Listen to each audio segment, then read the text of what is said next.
ഈ സഖാക്കളൊക്കെ ഇപ്പോഴും അവരുടെ പഴയ വിജയഗാഥകൾ ഇങ്ങനെ പാടിക്കൊണ്ടിരിക്കുകയല്ലേ? എങ്കിൽ ഒന്ന് ഉറങ്ങി എഴുന്നേൽക്കാനായി സമയമായിട്ടുണ്ട് അവർക്ക്.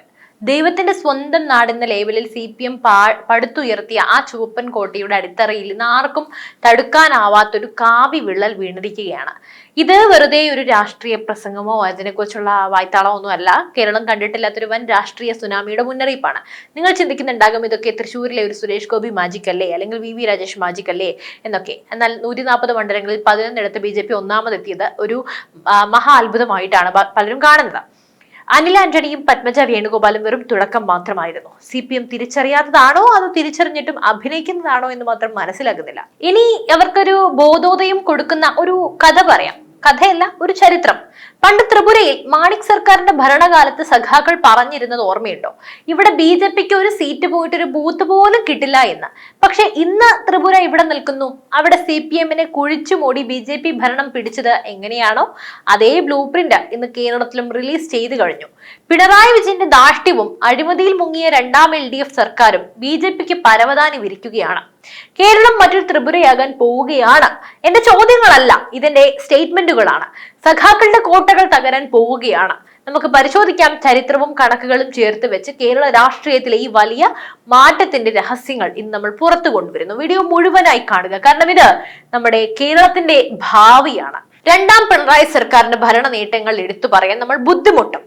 പക്ഷേ അഴിമതികളുടെ ലിസ്റ്റ് എടുത്താൽ അത് കിലോമീറ്ററുകളോളം ഇങ്ങനെ നീണ്ടു കിടക്കും. സഖാക്കൾ എപ്പോഴും പറയുന്ന നവോത്ഥാനവും മാതൃകാ കേരളവും ഇപ്പോൾ കേവലം വാചക കസരത്ത് മാത്രമായി മാറി.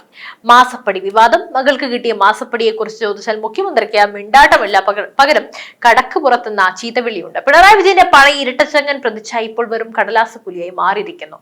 പിന്നെ അഴിമതിയുടെ ആറാട്ട്. K4 മുതൽ AI ക്യാമറ വരെ ഓരോ പദ്ധതിക്ക് പിന്നിലും സഖാക്കളുടെ കമ്മീഷൻ കൃത്യമായി എത്തുമ്പോൾ പട്ടിണി കിടക്കുന്നത് സാധാരണ ജനങ്ങളാണ്. പിന്നെ കിറ്റ് രാഷ്ട്രീയം.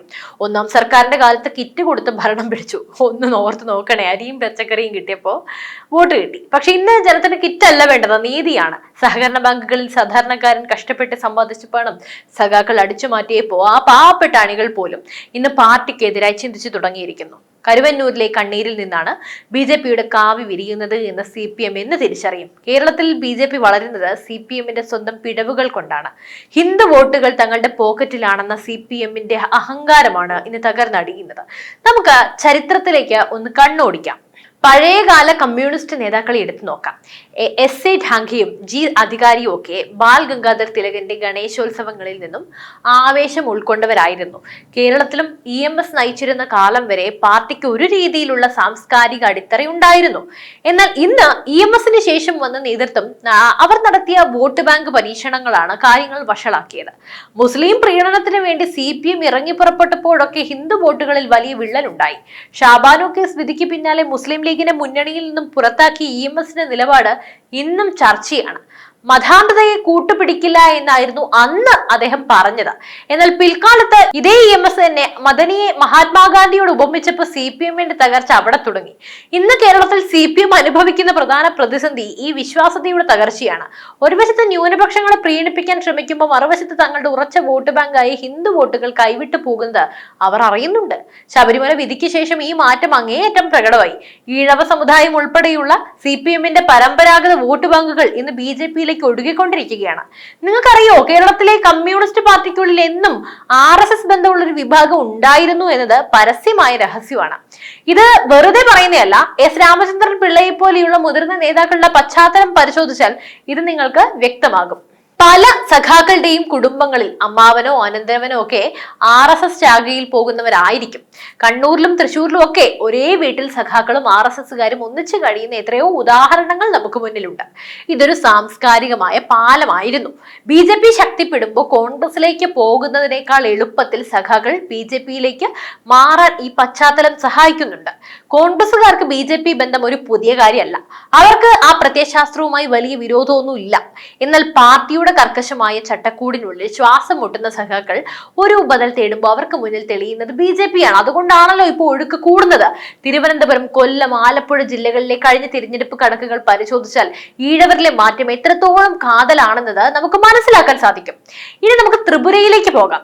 കേരളത്തിലെ സഖാക്കൾക്ക് പേടി സ്വപ്നമായ ത്രിപുര കഥ ഞാനൊന്ന് പറഞ്ഞു തരാം. ഇതിനെക്കുറിച്ച് 5 കൊല്ലം മുമ്പ് ആരും ഗൗരവമായി സംസാരിക്കാറില്ലായിരുന്നു. എന്നാൽ ഇന്ന് ഇതേ കേരളം ത്രിപുരയുടെ അതേ പാതയിലാണ്.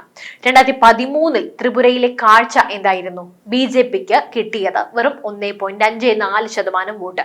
എന്നാൽ 2018 അത് 43% എങ്ങനെയാണ്? കോൺഗ്രസിന് ഉണ്ടായിരുന്ന വോട്ടുകൾ ഒറ്റയടിക്ക് BJPയിലേക്ക് പോയി. കേരളത്തിലും ഇന്ന് അതേ അവസ്ഥയിലാണ്. കോൺഗ്രസ് ദുർബലമാകുമ്പോൾ ആ വോട്ടുകൾ നേരെ BJPയിലേക്കാണ് പോകുന്നത്. അത് പറയാൻ എന്തിനാണ് ഇത്ര മടി? സഖാക്കളുടെ ഉറച്ച വോട്ടുകൾ കാവിയിലേക്ക് മാറിക്കഴിഞ്ഞു. BJP മത്സരിപ്പിച്ച ഭൂരിഭാഗം പേരും പഴയ കോൺഗ്രസുകാരും CPMകാരുമായിരുന്നു. ഇന്ന് കേരളത്തിലും അനിൽ ആന്റണിയും പത്മജയും ഒക്കെ ഇതിന്റെ സൂചനകളാണ്. ചലോ പാൽത്തായി, നമുക്ക് മാറാമെന്ന ഒറ്റ മുദ്രാവാക്യത്തിൽ ഭരണവിരുദ്ധ വികാരത്തെ അവർ ഏകീകരിച്ചു. കേരളത്തിലും ഈ ഒരു വികാരം പതുക്കെ പതുക്കെ രൂപപ്പെടുന്നുണ്ട്. അങ്ങനെ വരികയാണ്. പിണറായി സർക്കാരിനെതിരെയുള്ള അമർഷം BJPക്ക് അനുകൂലമായ കാറ്റായി മാറുന്നു. ഇന്ത്യ മുഴുവൻ BJP പടുത്തുയർത്തുന്ന വികസനവും മോദിയുടെ പ്രതിച്ഛായയും കേരളത്തിലെ യുവാക്കളെ സ്വാധീനിക്കുന്നുണ്ട്. എത്ര തർക്കിച്ചിട്ടും കാര്യമില്ല. IT മേഖലയിലാകട്ടെ, ഇൻഫ്രാസ്ട്രക്ചറിലാകട്ടെ ഇന്ത്യ കൈവരിക്കുന്ന പുരോഗതിയെ കുറിച്ച് പറയുമ്പോൾ കേരളത്തിലെ സഖാക്കൾ ഇപ്പോഴും പഴയ 1917 റഷ്യൻ വിപ്ലവത്തെ കുറിച്ചാണ് സംസാരിക്കുന്നത്. യുവാക്കൾക്ക് വേണ്ടത് ജോലിയും വികസനവുമാണ്, അല്ലാതെ ഇൻകുലാബ് വിളിയല്ല. CPMന്റെ ഈ പഴയകാല ശൈലി ഇന്ന് പുതിയ തലമുറയ്ക്ക് പുച്ഛമാണ്. അതാണ് BJPക്ക് ഇവിടെ വളരാനുള്ള കിട്ടുന്ന വലിയൊരു അവസരം എന്ന് പറയുന്നത്. കേന്ദ്ര പദ്ധതികൾ നേരിട്ട് സാധാരണക്കാരന്റെ കൈകളിലേക്ക് എത്തുമ്പോൾ അതിന്റെ ക്രെഡിറ്റ് അടിച്ചു മാറ്റാനായി ശ്രമിക്കുന്ന LDF സർക്കാരിന്റെ കള്ളക്കളി ജനങ്ങൾ തിരിച്ചറിയുന്നുണ്ട്.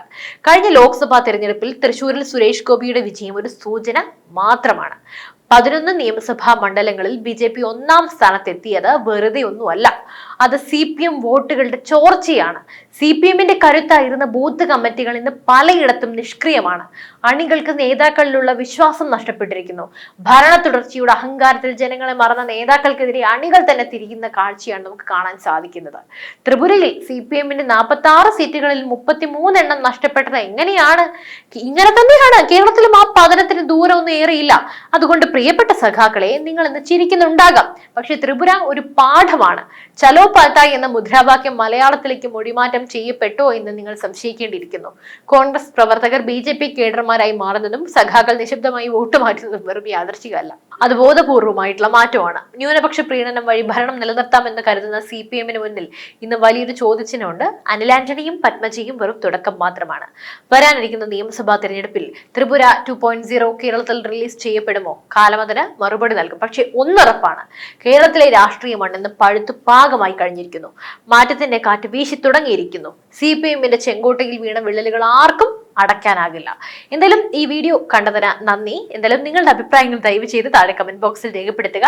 ത്രിപുര എത്രയും പെട്ടെന്ന് കേരളത്തിൽ സാധ്യമാക്കുമെന്ന് നിങ്ങൾക്ക് തോന്നുന്നുണ്ടോ?